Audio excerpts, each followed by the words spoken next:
Tokyo perhaps isn't the most obvious place when you think of, the cheapest places to live, but it was very competitive across a number of areas. The big one was rent. Rents in Tokyo are very steady. Also, international school fees were very competitive. And owning a Tesla Model Y was reasonably priced in Tokyo. Hong Kong, as you said, also did well. It had the lowest income tax of the hubs we looked at, and also it had the biggest expected salary bumps for people who are moving jobs in 2024.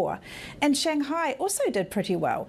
It was very competitive when it came to things like eating out and rent, and also it was the best place to buy a Tesla Model Y, but it did have quite high income tax rate, and also international school fees were pretty high in Shanghai.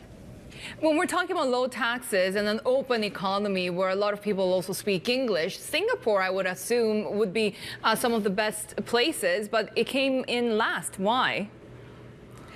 Well, I think the problem is that Singapore is so popular. We've seen this huge influx of expats going to Singapore for exactly the reasons that you just mentioned. But that means that they have driven up the price of things like housing, which is the big one. Rents in Singapore have seen a huge increase over the last couple of years. And also, we've been talking about the Tesla Model Y. Singapore is by far the most expensive place to own a Tesla, or any car for that matter. I have to say, when Sherry and I lived in Hong Kong, we'd never have put it, anywhere near the top of the list for a good cost of living. But has that changed?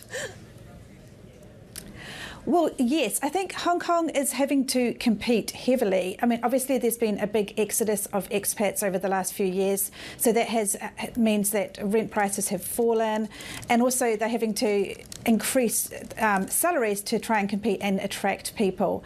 But whether or not how it does in maintaining its financial hub status, we have to see over the next couple of years. They're pulling out a lot of measures to attract expats back to Hong Kong, but there obviously have been issues with COVID and geopolitical tensions over the last few years.